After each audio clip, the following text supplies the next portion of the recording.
مضبوط خاندانی نظام.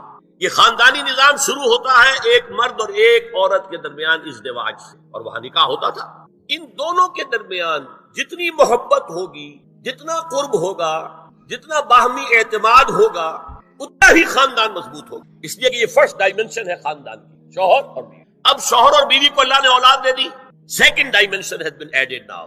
استحکام خاندان کے لیے ضروری ہے کہ اولاد والدین کا ادب کرے، ان کی خدمت کرے ان کے بڑھاپے میں. یہ کہنے کی ضرورت نہیں تھی کہ اولاد سے محبت کرو. اولاد کی محبت تو دل میں ہے ہی ہے، اور اس کے لیے تو یہ کہنا پڑتا زیادہ محبت نہ کرو، زیادہ لاڈ پیار کرو گے بگڑ جائیں گے. ان کے محبت کی وجہ سے حرام میں منہ نہ مارو، انہیں اچھا کھلانا، اچھا پہنانا، یہ روکا گیا ہے. کہیں نہیں کہا گیا اپنی اولاد سے محبت کرو، وہ تو ہے کریں گے. ہاں لیکن بوڑھے والدین، قرآن میں 5 جگہ اللہ کے حق کے فوراً بعد والدین کا حق ہے. وَقَضَىٰ رَبُّكَ أَلَّا تَعْبُدُوا إِلَّا إِيَّاهُ وَبِالْوَالِدَيْنِ إِحْسَانًا أَنِ اشْكُرْ لِي وَلِوَالِدَيْكَ. دیکھیے سورہ لقمان میں أَنِ اشْكُرْ لِي، شکر کرو میرا، میں خالق ہوں تمہارا، رب ہوں تمہارا، وَلِوَالِدَيْكَ، اور اپنے والدین، کیونکہ وہ ذریعہ بنے ہیں تمہارے اس دنیا میں آنے کے. اور تم جب چھوٹے سے تھے انہوں نے ہی پالا پوسا ہے، اپنا پیٹ کاٹ کر تمہیں کھلایا ہے، اپنی رات کی نیندیں حرام کر کے تمہیں پالا ہے. لہذا وَقَضَىٰ رَبُّكَ أَلَّا تَعْبُدُوا إِلَّا إِيَّاهُ وَبِالْوَالِدَيْنِ إِحْسَانًا. اور تیسری ڈائمنشن بہن بھائیوں میں رشتہ، اولو الارحام، صلہ رحمی کرو، اخوت. یہ 3 ڈائمنشن ہوئے. ہمارا سپیس کا تصور کیا ہے؟ 3 ڈائمنشنل سپیس، چوڑائی، لمبائی اور اونچائی یا گہرائی. تو یہ 3 ڈائمنشنز ہے خاندان کے ادارے کی. اما یبلغن عندک الکبر احدہما او کلاہما، اگر ان میں سے کوئی ایک یا دونوں تمہارے پاس بڑھاپے کی عمر کو پہنچ ہی جائیں. اما یبلغن عندک، تمہارے پاس پہنچ جائیں اگر ان میں سے احدہما، ان میں سے کوئی ایک، او کلاہما یا دونوں. تو اب دیکھیے احکام کیا ہے. بوڑھے والدین، فلا تقل لہما اف، نمبر 1 انہیں اف تک مت کہو. اف کیا ہے؟ بڑی چھوٹی سی شے، کوئی حقارت آمیز شے، ناخن جو تراش دیے جاتے ہیں ان کو بھی اف کہتے ہیں. اتنی سی چھوٹی بات بھی ان سے نہ کہو کہ ان کی گستاخی جو ہے اس درجے میں ہو رہی ہے. جیسے کہ یہ تراشے ہوئے ناخن ہے، اس درجے میں بھی کوئی گستاخی ان کے سامنے نہ. فلا تقل لہما اف، اف ہے آپ پر. نمبر 2 ولا تنہرہما، کبھی انہیں جھڑکنا مت. اما السائل فلا تنہر، سورۃ الضحیٰ جو ہے اس کی جو آخری آیت ہے، تو کسی کو جھڑک دینا، کسی سائل کو جھڑکنا نہیں ہے. اگر نہیں کچھ دے سکتے تو آپ شرافت کے ساتھ اسے معذرت کر لیں، بس اللہ خیر صلی اللہ معاف کیجئے، بس جھڑکو مت. ولا تنہرہما. نمبر 3 وقل لہما قولا کریما، ان کے ساتھ گفتگو کرو بڑے ادب کے ساتھ، ان کا احترام ملحوظ رکھتے ہوئے بات کرو. لیکن یہ ہے کہ اس کے اندر احترام ملحوظ ہونا چاہیے، ادب ملحوظ رہنا چاہیے. ایسا نہ ہو کہ ان کے دل کو ٹھیس لگے. یہی میں نے اس سے پہلے بھی ایک مرتبہ آپ کو بتایا تھا کہ صرف 2 چیزیں ایسی ہیں جن کو محبت اور تعظیم کے انداز میں دیکھنا بھی عبادت ہے. محض دیکھنا اور کچھ نہیں کر رہے آپ. ایک خانہ کعبہ محبت بھرے انداز میں آپ بیٹھے ہوئے ہیں، صرف نہ آپ طواف کر رہے ہیں، طواف کریں گے تو اور ثواب ہوگا. آپ بیٹھے ہیں صرف اور دیکھ رہے ہیں، اور اس کے اندر احترام ہے، تعظیم ہے. اللہم زد بیتک ھذا تشریفا و تکریما و تعظیما. آج کل جو لوگ، اب تو خیر ٹھیک ہے بات وہاں سے آگے نکل گئی ہے، مینا میں پہنچ گئے ہوں گے لوگ، کل تو حج ہو جائے گا انشاءاللہ. لیکن جو حاجی بھی یہ دعا مسنون ہے کہ جب بھی وہ مسجد حرام کے اندر داخل ہوتا ہے اور پہلی مرتبہ نگاہ پڑتی ہے خانہ کعبہ پر، تو فوراً اللہم رب ھذہ البیت زد بیتک ھذا تشریفا و تکریما و تعظیما. اے اللہ اپنے اس گھر کو، اس کی عزت، اس کی تکریم، اس کی تعظیم، اس کے اندر اور اضافہ کرتا چلا. تو یہ انسان اگر صرف خانہ کعبہ کو بیٹھ کر دیکھتا رہے تب بھی عبادت ہے، ثواب ہے. اور اسی طرح بوڑھے والدین کو محبت بھری نگاہ سے دیکھنا، یہ بھی موجب ثواب ہے کہ دل جو ہے ان کو کہیں کوئی آئینہ قلب جو ہے ان کے احساسات کو ٹھیس نہ پہنچے، اس کا لحاظ رکھنا. اما یبلغن عندک الکبر احدہما او کلاہما فلا تقل لہما اف ولا تنہرہما وقل لہما قولا کریما واخفض لہما جناح الذل من الرحمہ.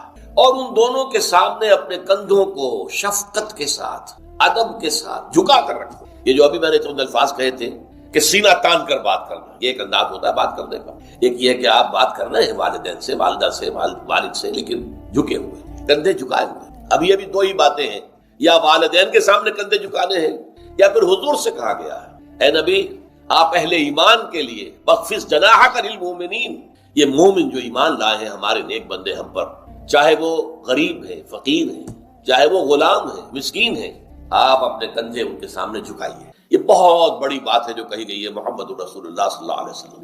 آپ ان کے سامنے وَخْفِضْ جَنَاحَكَ لِلْمُؤْمِنِينَ، اہل ایمان کے لیے اپنے کندھے جھکا کر ان کا احترام کیجیے. حالانکہ اصل احترام تو حضور کا ہے. وہ تو جب ہم پڑھیں گے سورہ حجرات تو جا کے معلوم ہوگا کہ کس درجے احترام ملحوظ رہنا چاہیے حضور کا صلی اللہ علیہ وسلم. لیکن یہاں نوٹ کیجئے وَخْفِضْ لَهُمَا جَنَاحَ الذُّلِّ مِنَ الرَّحْمَةِ، اور اس سب کے بعد بھی وَقُلْ رَبِّ ارْحَمْهُمَا كَمَا رَبَّيَانِي صَغِيرًا، اور یہ دعا کرتے رہا کرو اے رب ہمارے ان دونوں پر، میرے والدین پر رحمت فرما، رحم کر، جیسے کہ انہوں نے مجھے پالا پوسا جبکہ میں چھوٹا سا تھا. اب دیکھیے یہاں لفظ کیا آیا، ربیانی، رب. اللہ تعالیٰ رب ہے حقیقی، وہ ہے اصل میں پالن ہار، ساری چیزیں اس کی پیدا کرنا ہے. ماں باپ کے دل میں بھی محبت اور شفقت تو اسی نے ڈالی ہے، ماں کی چھاتیوں میں دودھ تو اسی نے بنایا پیدا کیا ہے، تو اصل رب تو وہ ہے. لیکن اس کی ربوبیت کا ظہور جو ہو رہا ہے عالم واقعہ میں، عالم مادی میں، وہ والدین کی ربوبیت ہے. والدین پال رہے ہیں، پوس رہے ہیں، اپنی راتوں کی نیندیں حرام کرتے ہیں. بچے کو تکلیف ہے تو والدین نہیں سو سکتے. کوئی اور معاملہ ہے تو اس ظاہر بات ہے کہ ان کا آرام چین بالکل حرام ہو جاتا ہے. یہ ہے در حقیقت. اب ان کا بدلہ کیا چکا سکتا ہے آدمی؟ میں نے بار عرض کیا ہے کہ شکر جو ہے وہ شکر کا تقاضا یہ ہے کہ انسان حق ادا کرنے کی کوشش. حل جزاء الاحسان الا الاحسان. کسی نے آپ کے ساتھ بھلائی کی ہے تو آپ کو بھی اس کے ساتھ بھلائی کرنی چاہیے. لیکن والدین نے جو بھلائی تمہارے ساتھ کی ہے تم اس کا بدلہ کیا دے سکتے ہو؟ اگر تم نے ان کے بڑھاپے میں خبر گیری کر بھی لی تب بھی وہ بدلہ نہیں ہو سکتا کہ جو انہوں نے تمہارے وجود میں آنے اور تمہارے لیے جو مشقتیں جھیلی ہیں، جو ایثار کیا ہے، جو قربانیاں دی ہیں تمہیں پالنے پوسنے کی، اس کا بدلہ نہیں ہو سکتا. اس کا بدلہ ایک ہی ہے، اور وہ کیا ہے؟ اللہ سے دعا کیا کرو وَقُلْ رَبِّ ارْحَمْهُمَا كَمَا رَبَّيَانِي صَغِيرًا. پروردگار ان دونوں پر رحم فرما، رحمت نازل فرما، ان کی مغفرت فرما، ان کے درجات بلند کر، ان کی غلطیوں سے درگزر فرما، ان کے گناہوں کو بخش دے، ان کی غلطیوں سے چشم پوشی اختیار فرما پروردگار. اور یہ در حقیقت میں تجھ سے درخواست کیوں کر رہا ہوں کہ مجھ پر ان کے احسان کا بہت بڑا بوجھ ہے، ان کے احسانات کا بدلہ میں نہیں چکا سکتا. وَقُلْ رَبِّ ارْحَمْهُمَا كَمَا رَبَّيَانِي صَغِيرًا، اور کہا کرو اے رب ہمارے، اے رب میرے ان والدین کے اوپر، بوڑھے والدین پر رحم فرما. اور ظاہر بات ہے کہ یہ سلسلہ جو ہے یہ صرف زندگی کا نہیں ہے، ان کے انتقال کے بعد بھی رب ارحمہما کما ربیانی صغیرا، رب اغفر لی ولوالدی وارحمہما کما ربیانی صغیرا. یہ آپ کی نمازوں کے ساتھ دعاؤں میں مستقل دعا ہو جانی چاہیے کہ پروردگار مجھے بھی بخشش فرما دے، مجھے بھی بخش دیجو، اور پھر میرے والدین کو بھی بخش دیجو، اور ان پر رحمت نازل کیجو جیسے کہ اس نے مجھے پالا پوسا تھا جبکہ میں چھوٹا سا تھا. وَقُلْ رَبِّ ارْحَمْهُمَا كَمَا رَبَّيَانِي صَغِيرًا. آپ کو معلوم ہے جب بچے تھے ہم تو اپنے والدین کی محبت کا مرکز تھے، ان کی ساری محبت ہم پر مرکوز تھی، ہم بھی ان کی شفقت کو مانتے تھے، محبت کرتے تھے. ہماری شادی ہو گئی، اولاد ہو گئی تو ہمارا ایک نیا مرکز محبت وجود میں آ گیا. بیوی سے محبت ہے، اولاد سے محبت. اب بوڑھے والدین کے اندر پیاس پیدا ہوئی محبت. یہی ہمارے ہاں ساس بہو کا جھگڑا جو ہے اس کی اصل بنیاد نفسیاتی ہے کہ ان کے دلوں میں پیاس. اب اگر ان کی دلجوئی کی جائے، ان کو وقت دیا جائے، ان کے پاس بیٹھا جائے، ان کی باتیں سنی جائے، تب تو ان کو کچھ نہ کچھ جو ہے تسکین ہوتی ہے، ورنہ ایک بڑا احساس محرومی شدید کا. یہی وجہ ہے کہ صرف دو چیزیں ہیں جن کا محض دیکھنا تعظیم اور محبت کے ساتھ موجب ثواب ہے عبادت. خانہ کعبہ کو محض دیکھنا عبادت ہے، بیٹھ کر تعظیماً دیکھتے رہو، ثواب بھی نہیں کر رہے، دیکھنا عبادت. اور بوڑھے والدین کو محبت بھری نگاہ سے دیکھنا عبادت. یہاں اللہ صاف فرما رہا اشکر لی ولوالدیک، پہلا شکر میرا ہے، خالق میں ہوں، والدین کے دل میں شفقت میں نے ڈالی ہے، مقدم شکر میرا ہوگا. ولوالدیک، مخلوق میں سب سے زیادہ شکر والدین کا. اور یہ قرآن میں 5 جگہ آیا، وَقَضَىٰ رَبُّكَ أَلَّا تَعْبُدُوا إِلَّا إِيَّاهُ وَبِالْوَالِدَيْنِ إِحْسَانًا. سورہ بنی اسرائیل، سورہ بقرہ میں ہے، سورہ نساء میں. ان اشکر لی ولوالدیک الی المصیر، لوٹنا تو میری طرف ہے، میں حساب لے لوں گا کہ تم نے میرا بھی شکر ادا کیا تھا یا نہیں، اور اپنے والدین کا بھی شکر ادا کیا تھا یا نہیں. اب دیکھیے 2 چیزیں آئیں، ایک شکر اللہ کا اور اس کا تقاضا شرک نہ ہو، ایک شکر والدین کا. اگر یہ دونوں چیزیں ٹکرا جائیں، کس قدر منطقی ربط ہے قرآن مجید کی آیات میں. والدین حکم دے رہے ہیں شرک کرو، کیا کریں؟ آپ کے علم میں ہوگا حضرت سعد ابن ابی وقاص رضی اللہ تعالی عنہ 10 مبشرہ میں نوجوان تھے، ایز اے ٹین ایجر ایمان لائے ہیں حضور. باپ کو فوت ہوئے عرصہ ہو گیا تھا، ماں نے بڑی محبت سے، مال بہت چھوڑ گیا تھا باپ، ناز و نام میں پالا. اب سعد ایمان لے آئے حضور. والدہ نے کہا تم نے اپنے باپ کے دین کو چھوڑ دیا، میں جان دے دوں گی اگر تم اس سے واپس نہ آئے، اور اپنے مشرکانہ عقائد کو تم نے دوبارہ اختیار نہ کیا، مرن برت رکھ لیا. اب کیا بیت رہی ہوگی، کس قدر سلیم الفطرت نوجوان تھا سعد. جو نوجوانی میں حضور پر ایمان لایا، لیکن فطرت کے اندر جو چیز مثبت تھی، والدین کا ادب، اللہ جسے اپنی طرف منسوب کر رہا ہے وہ فطرت ہے۔ اب یہ ٹکرا رہے ہیں، کیا کریں؟